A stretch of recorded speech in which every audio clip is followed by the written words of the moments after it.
I think my 125-year-old farmhouse is haunted. Okay, I'm officially weirded out. I live in a 125-year-old farmhouse. I've been here just over 3 years.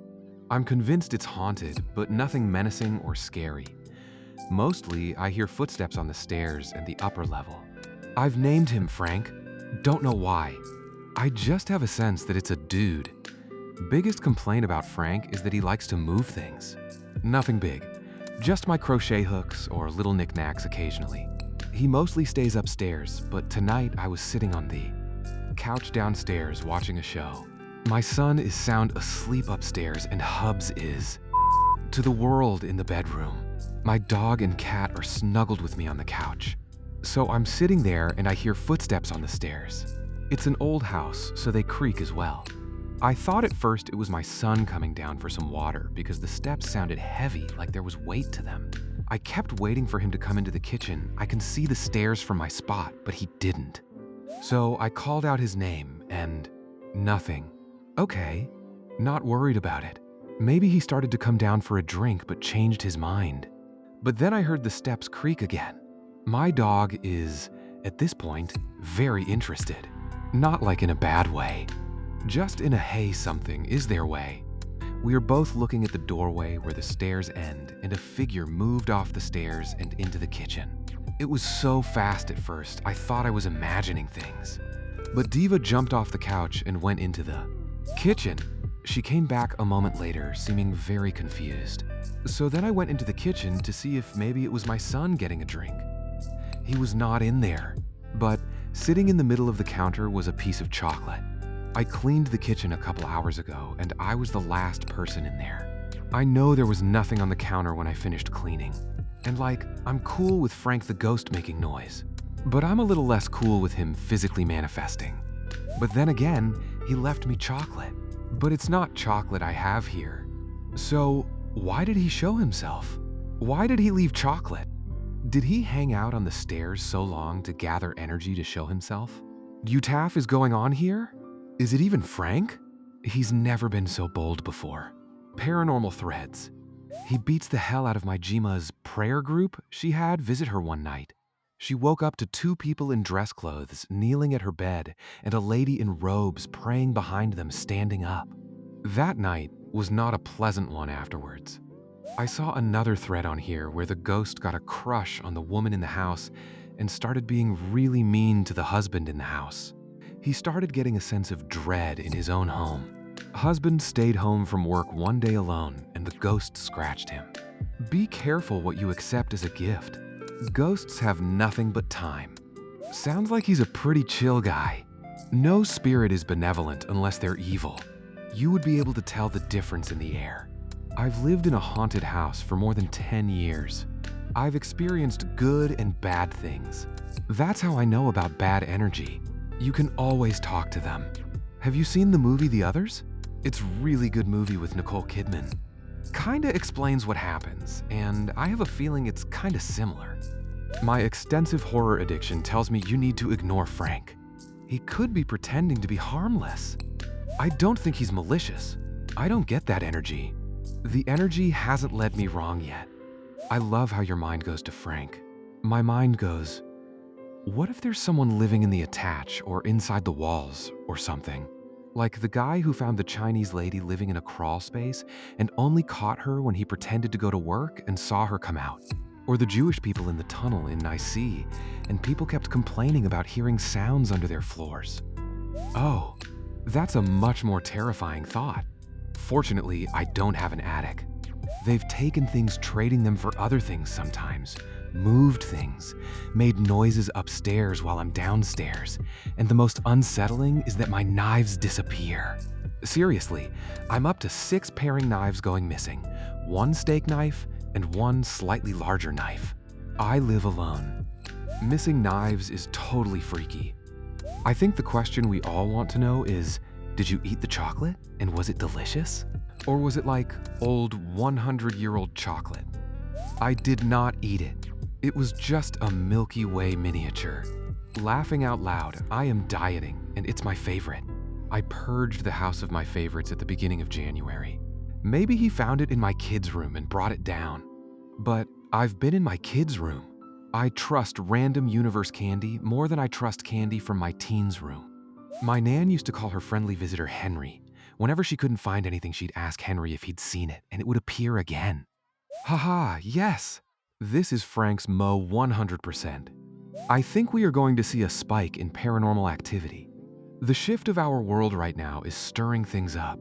Also, a lot of us empaths are going to acquire deeper powers and will start to hear, see, smell, and sense other dimensions/spectrums that were not available to us before. Why is it always ghosts from like the 1800s or before in super old homes? Where are all the 90s and 2000s angsty ghosts? Does it take time to re-manifest as a specter? Is it because less people die in homes? Are hospitals super haunted? So many questions. I don't know. But I can tell you that yes, hospitals are haunted. So are funeral homes. My cousin worked in the slept lab at a hospital. It was in the basement. The only other office? On that level was the morgue. I would go visit and bring her lunch in the middle of the night. And holy hell, the things we saw and heard.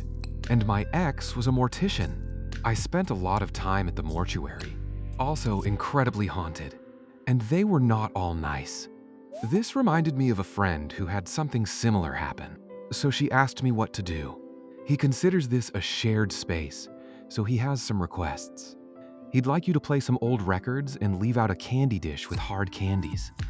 She did and played the records weekly, and he stopped moving things.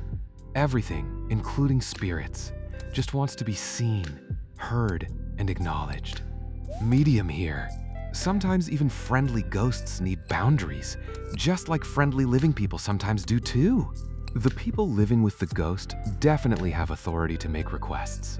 Especially if the energy is friendly, I like to first verbally recognize their presence and thank them for being here. It can be, I see you, I hear you, I notice you. Then you can state any intentions or requests you have. For example, I see you are good at relocating objects. I wonder if we could work together? Sometimes I lose things. Do you think you could help me find items from time to time? Friendly ghosts might appreciate having a role sometimes. Then you can also state boundaries like, I'd like to request you to not touch anything of my child's, or you're welcome to, but please stay out of. And end with a compliment too. Just imagine how you'd set boundaries with a friend or colleague. After all, they were once living humans too. Our elderly lady ghost turned the light pull on in the middle of the night after my father-in-law laughed out loud at her jingling the cord and saying, "Is that the best you can do out loud?" She showed him immediately never anything malicious, though she just likes to turn on our lights. If it were me, I would tell Frank thank you for the chocolate. I would also get him a present and be sure to let him know that I appreciate his kindness. I had a classroom. School built in 1890. I was in the original room at ground level. It had interesting cubbies and a big closet, a tunnel that ran through the walls over to the gym, full of old toys. Anyway, my ghost was a pipe smoker. He'd never show up, but I'd smell the pipe at random times. Knocked over my book display each night. Also, when I worked late alone, I'd look up because I knew someone was standing there. Never scary, just watching over us, I guess. We had a lady spirit at my former workplace converted from an old home to an office eye. Saw her my first day of work walking in the back hallway. The only two people in the building were me and receptionist. I asked reception who she was, but she said, "Doors are locked, it's just us." Then she remembered talks of a ghost who was named Regina. Never was scared working alone. Regina did mess the radio or other devices occasionally. Yo, I never thought I wanted to be haunted. But chocolate, you say? We had a ghost, but we knew who he was. Ira Horowitz, the first owner of the house. He fixed things. He would sit with me when I was sick. He was very kind and very helpful. The veil is getting thinner. The spirit in my house is chill. I've known him for certain since about 2018. I call him Shadow Man. He likes moving my stuff around and sometimes peeks at me from behind the side of the wall. Just a curious, if slightly mischievous being. One time, my sister had a boy over and he got super anxious because he saw him on the stairs. She goes, "What's wrong?" "Oh, that's just Shadow Man. He's cool. Maybe you have a Kodatantu?" House elf in Scandinavia, they usually look like classic gnomes. They take care of the house and usually live in older buildings. We even have Sauna Tantu, and Tali Tantu Tali is the place you keep horses and cows. Barn? Just shout out a hello, then ask Frank if he can keep the walking to daylight hours. Tell him to have a good day or night and that you're trying to be a good roommate. When you head out the door, don't forget to say bye. I'll be back later. What's your take on this situation? Tell us in the comments. If you enjoyed this story, leave a like and subscribe to Thread Stories for more.